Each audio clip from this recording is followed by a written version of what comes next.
معزز سامعین، ہر شخص کی عمر مقرر ہے، نہ اس سے عمر کم ہوگی اور نہ ہی بڑھے گی۔ جب وہ مقررہ عمر پوری ہو جاتی ہے تو ملک الموت یعنی عزرائیل علیہ السلام اس کی جان نکال لیتے ہیں۔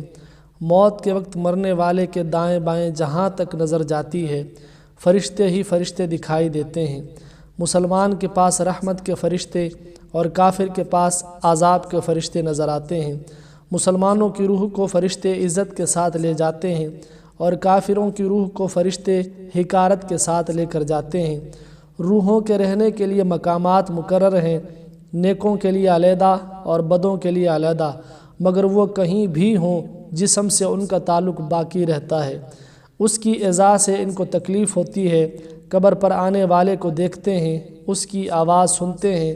مرنے کے بعد روح کسی دوسرے بدن میں جا کر پھر نہیں پیدا ہوتی، یہ جاہلانہ خیال ہے۔ موت یہی ہے کہ روح جسم سے جدا ہو جائے، لیکن جدا ہو کر وہ فنا نہیں ہو جاتی۔ دفن کے بعد قبر مردے کو دباتی ہے۔ جب دفن کرنے والے دفن کر کے واپس ہو جاتے ہیں تو مردہ ان کے جوتوں کی آواز سنتا ہے۔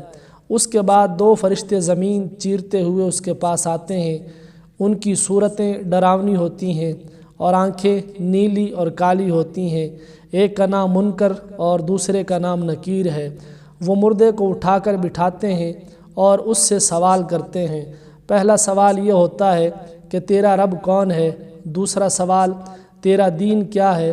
اور تیسرا سوال نبی کریم صلی اللہ علیہ وسلم کی طرف اشارہ کر کے پوچھتے ہیں کہ تو ان کے حق میں کیا کہتا تھا؟ مسلمان جواب دیتا ہے، میرا رب اللہ ہے، میرا دین اسلام ہے، یہ اللہ کے رسول ہیں۔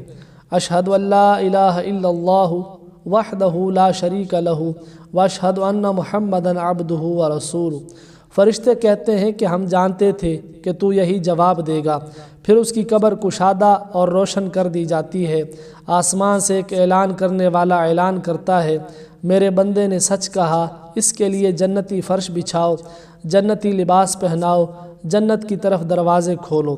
دروازے کھول دیے جاتے ہیں جس سے جنت کی ہوا اور خوشبو آتی رہتی ہے، اور فرشتے اس سے کہتے ہیں کہ اب تو آرام کر۔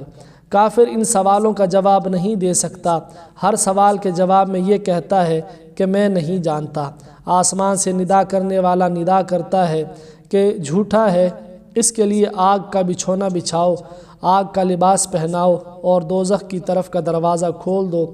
اس سے دوزخ کی گرمی اور لپٹ آتی ہے۔ پھر اس پر فرشتے مقرر کر دیے جاتے ہیں جو لوہے کے بڑے بڑے گرزوں سے مارتے ہیں اور عذاب کرتے رہتے ہیں۔ اللہ تعالی ہمیں اسلام پر زندہ رکھے اور ایمان پر موت نصیب فرمائے، آمین۔